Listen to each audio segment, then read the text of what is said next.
I congratulated him and Paul Ryan on a hard-fought campaign.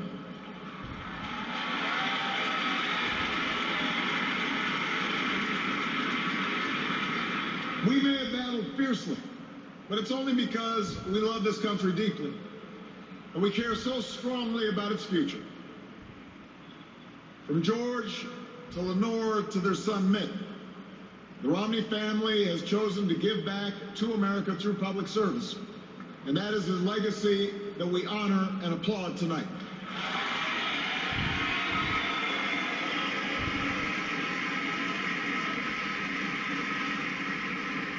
In the weeks ahead, I also look forward to sitting down with Governor Romney to talk about where we can work together to move this country forward.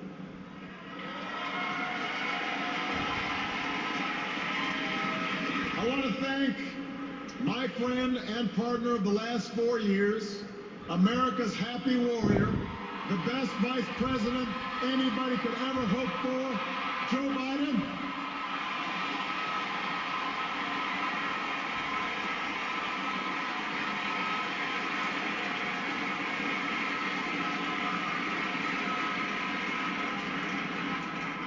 And I wouldn't be the man I am today without the woman who agreed to marry me 20 years ago.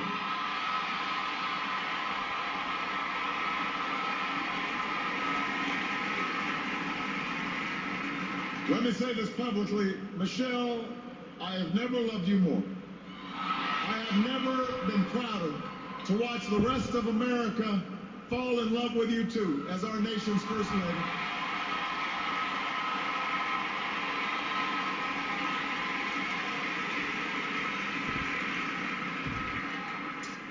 Sasha and Malia, before our very eyes, you're growing up to become two strong, smart, beautiful young women, just like your mom. And I'm so proud of you guys. But I will say that for now, one dog's probably enough.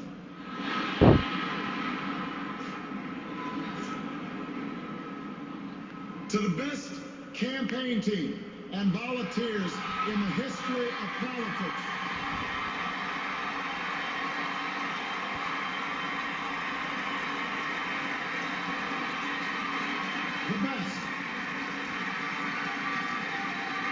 the best ever.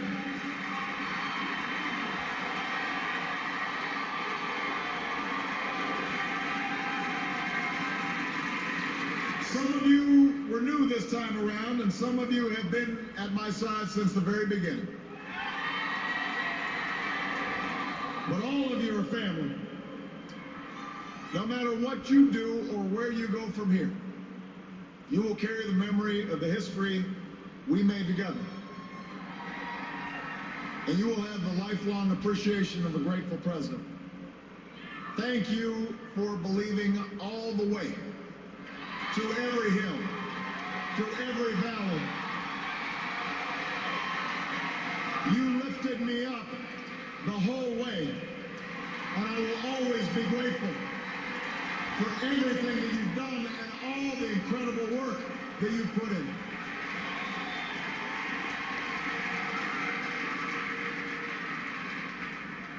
I know that political campaigns can sometimes seem small, even silly. And that provides plenty of fodder for the cynics who tell us that politics is nothing more than a contest of egos or the domain of special interests. But if you ever get the chance to talk to folks who turned out at our rallies and crowded along a rope line in a high school gym, or saw folks working late at a campaign office in some tiny county far away from home, you'll discover something else. You'll hear the determination in the voice of a young field organizer who's working his way through college and wants to make sure every child has that same opportunity.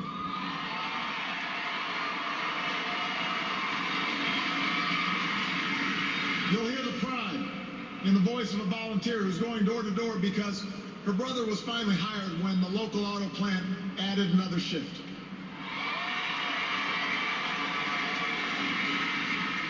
You'll hear the deep patriotism in the voice of a military spouse who's working the phones late at night to make sure that no one who fights for this country ever has to fight for a job or a roof over their head when they come home.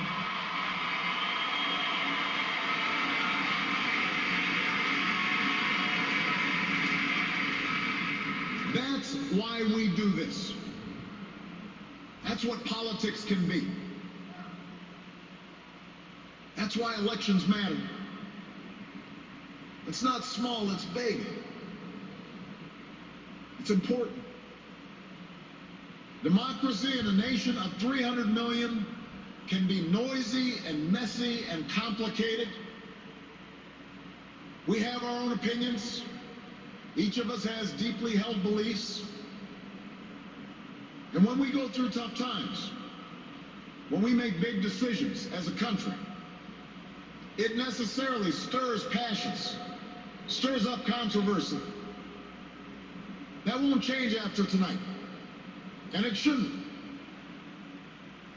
These arguments we have are a mark of our liberty.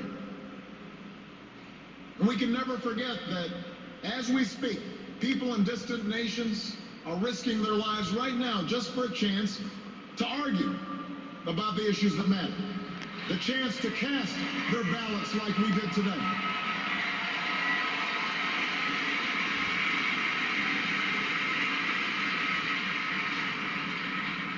But despite all our differences, most of us share certain hopes for America's future. We want our kids to grow up in a country where they have access to the best schools and the best teachers. A country that lives up to its legacy as the global leader in technology and discovery and innovation, with all the good jobs and new businesses that follow. We want our children to live in America that isn't burdened by debt, that isn't weakened by inequality, that isn't threatened by the destructive power of a warming planet.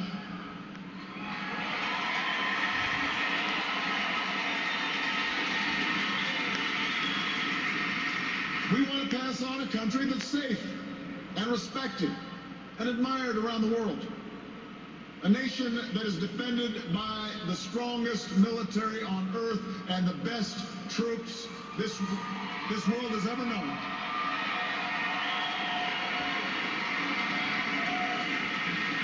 But also a country that moves with confidence beyond this time of war to shape a peace that is built on the promise of freedom and dignity for every human being.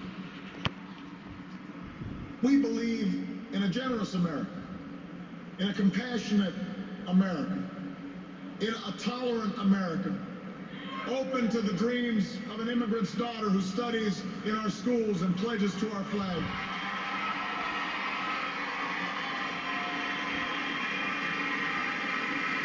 To the young boy on the south side of Chicago who sees a life beyond the nearest street corner.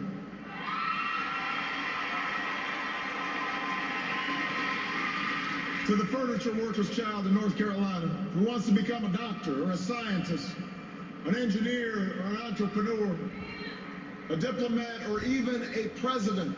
That's the future we hope for. That's the vision we share. That's where we need to go. Forward. That's where we need to go. Now, we will disagree, sometimes fiercely, about how to get there. As it has for more than 2 centuries, progress will come in fits and starts. It's not always a straight line. It's not always a smooth path. By itself, the recognition that we have common hopes and dreams won't end all the gridlock or solve all our problems or substitute for the painstaking work of building consensus and making the difficult compromises needed to move this country forward. But that common bond is where we must begin. Our economy is recovering. A decade of war is ending. A long campaign is now over.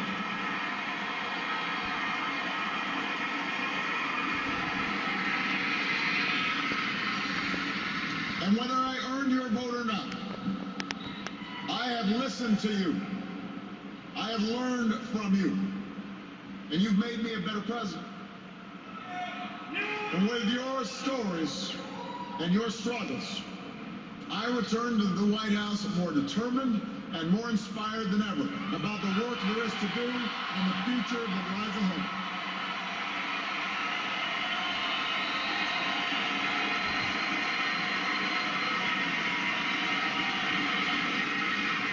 Tonight, you voted for action, not politics as usual.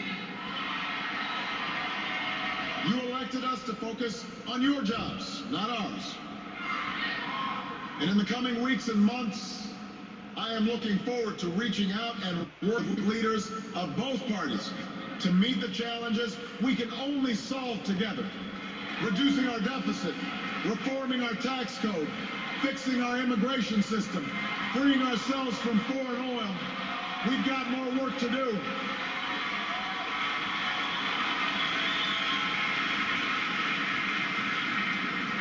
But that doesn't mean your work is done. The role of citizen in our democracy does not end with your vote. America's never been about what can be done for us. It's about what can be done by us together through the hard and frustrating but necessary work of self-government. That's the principle we were founded on. This country has more wealth than any nation, but that's not what makes us rich. We have the most powerful military in history, but that's not what makes us strong. Our university, our culture, are all the envy of the world, but that's not what keeps the world coming to our shores. What makes America exceptional are the bonds that hold together the most diverse nation on earth. The belief that our destiny is shared, that this country only works when we accept certain obligations to one another and the future generations, so that the freedom which so many Americans have fought for and died for comes with responsibilities as well as rights, and among those are love and charity and duty and patriotism. That's what makes America great.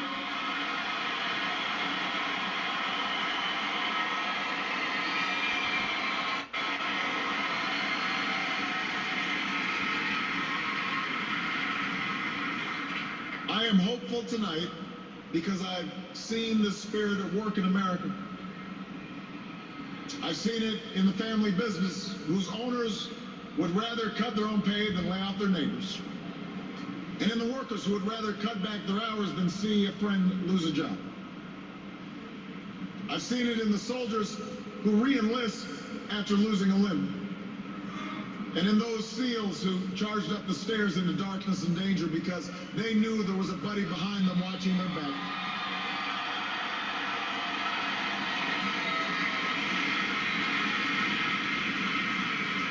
I've seen it on the shores of New Jersey and New York, where leaders from every party and level of government have swept aside their differences to help a community rebuild from the wreckage of a terrible storm.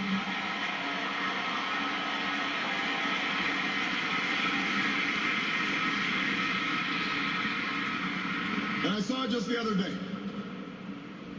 in Mentor, Ohio, where a father told the story of his 8-year-old daughter whose long battle with leukemia nearly cost their family everything. Had it not been for healthcare reform passing just a few months before the insurance company was about to stop paying for her care.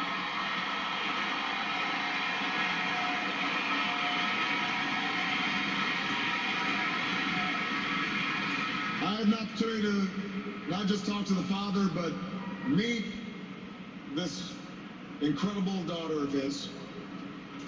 And when he spoke to the crowd, listening to that father's story, every parent in that room had tears in their eyes. Because we knew that little girl could be our own.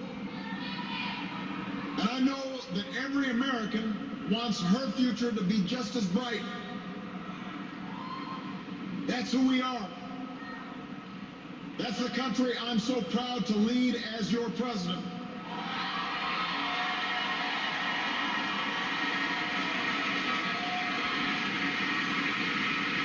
And tonight, despite all the hardship we've been through, despite all the frustrations of Washington, I've never been more hopeful about our future.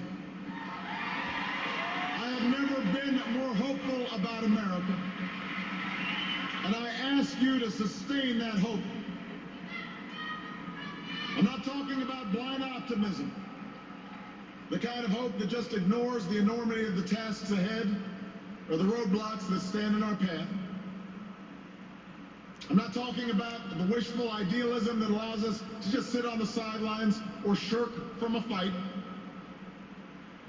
I have always believed that hope is that stubborn thing inside us that insists, despite all the evidence to the contrary, that something better awaits us, so long as we have the courage to keep reaching, to keep working, to keep fighting.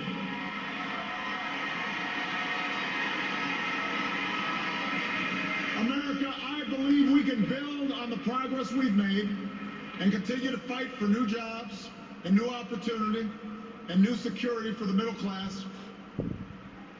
I believe we can keep the promise of our founding. The idea that if you're willing to work hard, it doesn't matter who you are, or where you come from, or what you look like, or where you love. It doesn't matter whether you're black or white, or Hispanic, or Asian, or Native American, or young or old, or rich or poor, able, disabled, gay or straight. You can make it here in America if you're willing.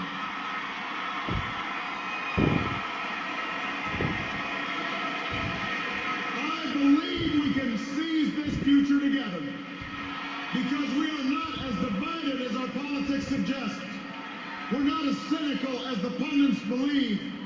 We are greater than the sum of our individual ambitions, and we remain more than a collection of red states and blue states. We are and forever will be the United States of America. And together, with your help and God's grace, we will continue our journey forward and remind the world just why it is that we live in the greatest nation on earth. Thank you, America. God bless you. God bless these United States.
Bruce Springsteen, his new song, We Take Care of Our Own. He was a big supporter for the President of the United States. They're celebrating at Obama headquarters in Chicago over at McCormick Place.